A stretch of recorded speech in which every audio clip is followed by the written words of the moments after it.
ओम शांति। आज हम 25 मई 2023 की बाबा की साकार मुरली सुनेंगे। बाबा कहते हैं, मीठे बच्चे, देह सहित तुम्हारे पास जो कुछ भी है वह सब बलि चढ़ा दो, फिर ट्रस्टी बन संभालो तो ममत्व निकल जाएगा। प्रश्न, हर एक ब्राह्मण बच्चे को कौन सी युक्ति जरूर सीखनी चाहिए? उत्तर, सर्विस करने की युक्ति जरूर सीखो। शौक होना चाहिए कि कैसे सिद्ध कर बताएं परमात्मा कौन है। तुम्हें बाप की श्रीमत मिली हुई है, सेंसिबल बन सबको बाप का पैगाम सुनाओ। ऐसे अच्छे अच्छे पर्चे कार्ड छपाओ जो मनुष्यों को पता पड़े कि परमात्मा को सर्वव्यापी कहना उनकी इंसल्ट करना है। तुम बच्चे तीर्थ यात्रियों की बहुत सर्विस कर सकते हो। गीत है, जिसका साथी है भगवान, उसको क्या रोकेगा आंधी और तूफान। ओम शांति। बच्चों ने गीत सुना, बच्चे ही इसका अर्थ समझते हैं। बाकी जिन्होंने गीत गाया वह इसका अर्थ कुछ भी नहीं समझते। न उन्हों के साथ भगवान है, न उन्हों को यह पता है कि भगवान कब आकर अपने बच्चों को स्वर्ग का वर्षा देते हैं। बाप ने ही आकर बच्चों को सम्मुख में अपना परिचय दिया है।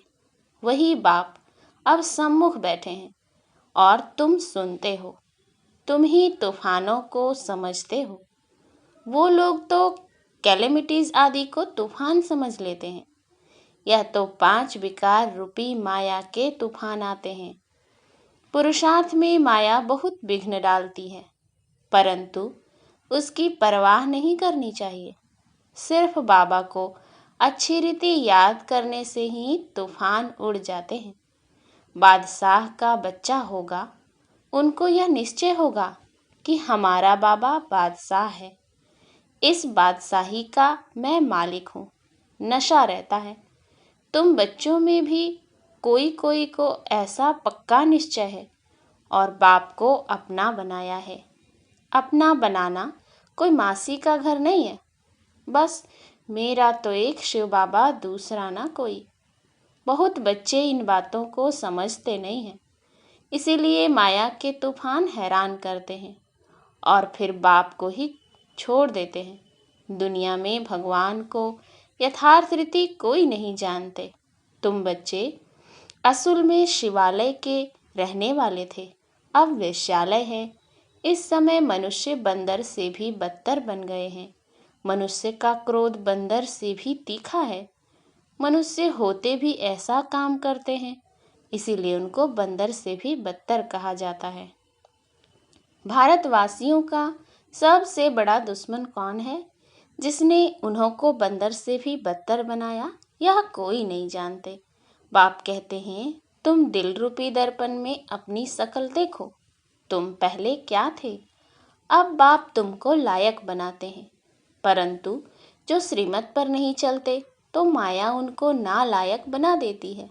बाप श्रीमत देते हैं, देह सहित जो कुछ भी तुम्हारे पास है वह सब बलि चढ़ो, फिर तुमको ट्रस्टी बना देंगे, तुम्हारा ममत्व मिटा देंगे।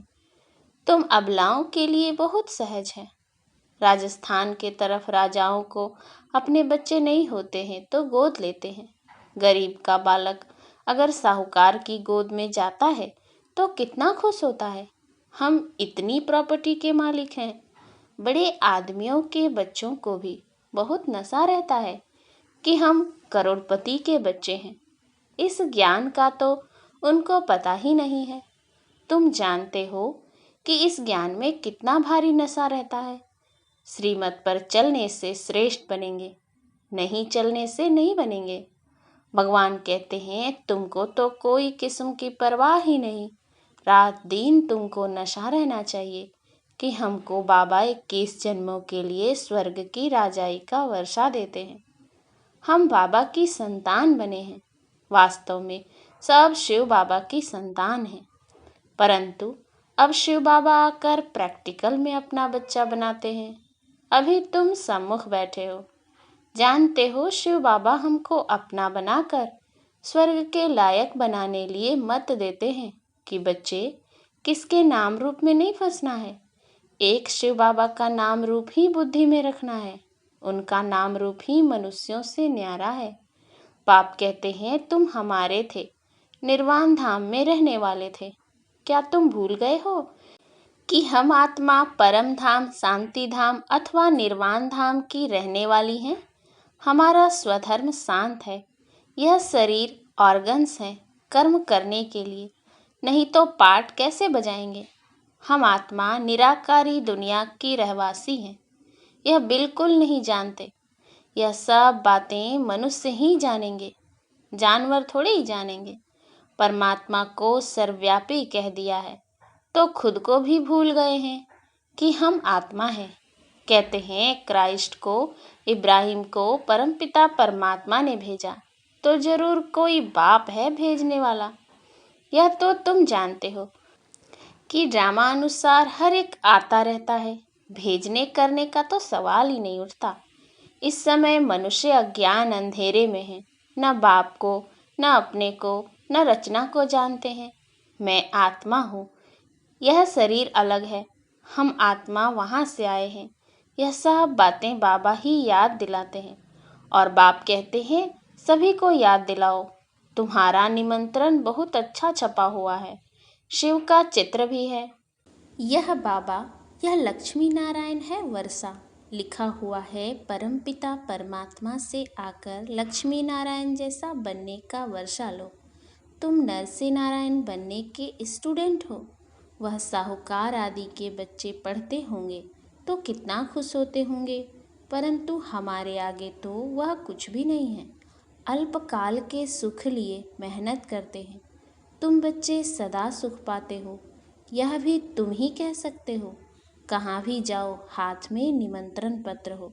बोलो यह सभी आत्माओं का बाप स्वर्ग का रचयिता है। उनसे वर्षा कैसे मिलता है सो लिखा हुआ है। यह निमंत्रण एरोप्लेन से गिरा सकते हो, अखबार में भी डाल सकते हो। बड़े बड़े को निमंत्रण मिल जाएगा। यह एरोप्लेन विनाश के लिए भी है तो तुम्हारी सर्विस के लिए भी है। वह काम गरीब तो कर न सकें, परंतु बाप है ही गरीब निवाज। गरीब ही वर्षा पाते हैं। साहूकार तो ममत्व में फंसे हुए हैं।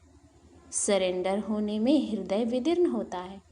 कन्याओं माताओं का इस समय ही भाग्य उदय होता है। बाप कहते हैं इन माताओं द्वारा ही भारत का और साधु संत विद्वानों का उद्धार करना है। आगे चलकर वह सब आएंगे। अभी वो लोग समझते हैं हमारे जैसा कोई है नहीं। वह यह नहीं जानते कि गृहस्थ व्यवहार में रहते बाप ने राजयोग सिखाया है। उन्हों का हठ योग, कर्म संन्यास अलग है। भगवान तो जरूर आकर स्वर्ग का मालिक बनाएंगे, तो तुमको कितनी खुशी रहनी चाहिए। बाबा भक्ति में भी लक्ष्मी नारायण के चित्र को बहुत प्यार से साथ में रखते थे। श्री कृष्ण के चित्र को देख बहुत खुश होते थे। बाबा बच्चों को समझाते हैं कि अपना और दूसरों का कल्याण करना है तो सर्विस में लग जाओ। एम ऑब्जेक्ट तो बहुत क्लियर है। वर्षा है डीटी वर्ल्ड सावरंटी, ऊपर शिव बाबा, नीचे लक्ष्मी नारायण। कितना सहज है समझाना। तो सबको निमंत्रण देना है। बेहद के बाप से स्वर्ग का वर्षा जरूर मिलना है। जहाँ बहुत लोग जाते हैं वहाँ यह पर्चे जरूर फेंकने चाहिए। कोई कुछ कह नहीं सकता। अगर कोई कहे तो हम सिद्ध कर समझाएंगे कि बाप जिससे स्वर्ग का वर्षा मिलता है उनको तुम सर्वव्यापी कहते हो। बाप कहते हैं देखो यह मेरी इंसल्ट करते हो।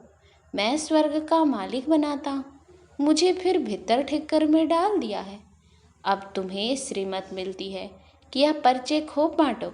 अमरनाथ की यात्रा पर झुंड जाता है, वहाँ जाकर बांटो। इसमें लिखा हुआ है यज्ञ तप तीर्थ आदि से मैं नहीं मिलता हूँ, परंतु समझाने वाला सेंसिबल चाहिए। समझाना चाहिए। वह है गॉड फादर। सिर्फ भगवान ईश्वर परमात्मा कहने से पिता अक्षर नहीं आता। गॉड फादर कहने से पिता अक्षर आता है। हम सभी एक फादर के बच्चे ठहरे।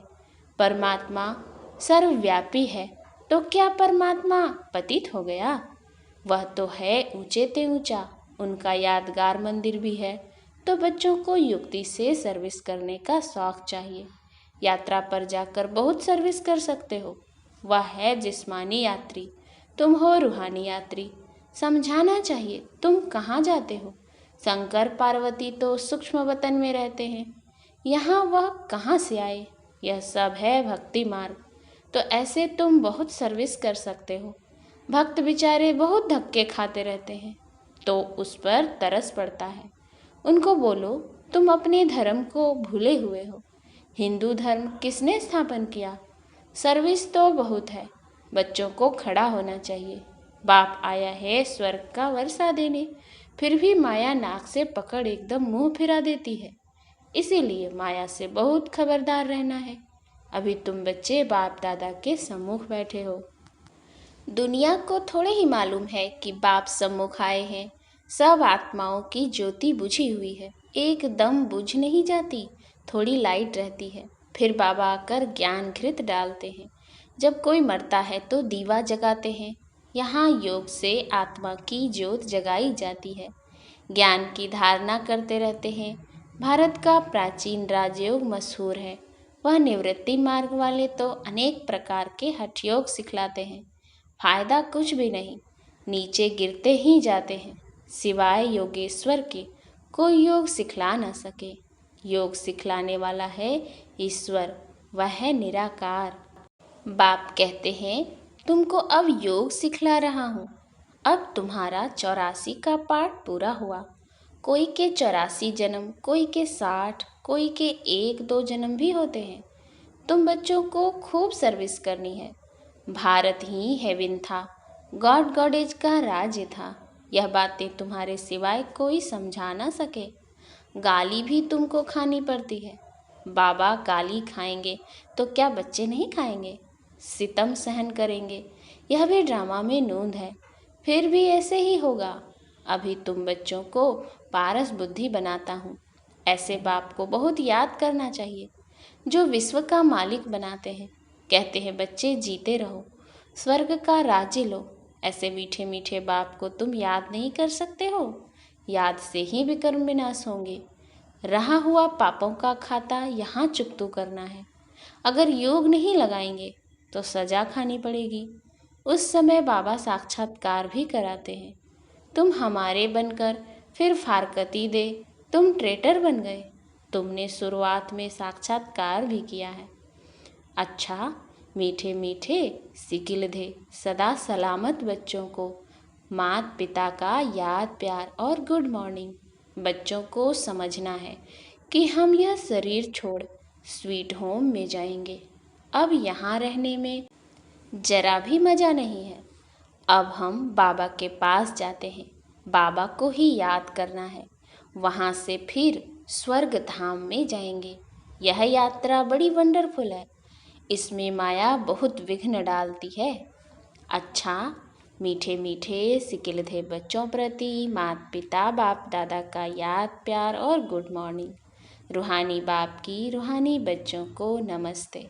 हम रूहानी बच्चों की रूहानी बाप दादा को याद प्यार गुड मॉर्निंग और नमस्ते नमस्ते नमस्ते। धारणा के लिए मुख्य सार।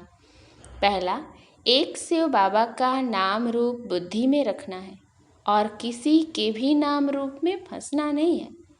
दूसरा, माया के तूफानों की परवाह नहीं करनी है। मेरा तो एक शिव बाबा, दूसरा ना कोई। इस विधि से तूफान हटा देने हैं। वरदान, सदा यथार्थ श्रेष्ठ कर्म द्वारा सफलता का फल प्राप्त करने वाले ज्ञानी योगी तू आत्मा भव। जो ज्ञानी और योगी तो आत्मा है, उनके हर कर्म स्वतः युक्ति युक्त होते हैं। युक्ति युक्त अर्थात सदा यथार्थ श्रेष्ठ कर्म। कोई भी कर्म रूपी बीज फल के सिवाय नहीं होता। जो युक्ति युक्त होगा वह जिस समय जो संकल्प वाणी या कर्म चाहे वह कर सकेगा। उनके संकल्प भी युक्ति युक्त होंगे। ऐसे नहीं यह करना नहीं चाहता था हो गया, सोचना नहीं चाहिए था सोच लिया। राजयुक्त योग युक्त की निशानी है ही युक्ति युक्त। स्लोगन, जिनकी दिल बड़ी है उनके भंडारे सदा भरपूर रहते हैं। अच्छा, ओम शांति।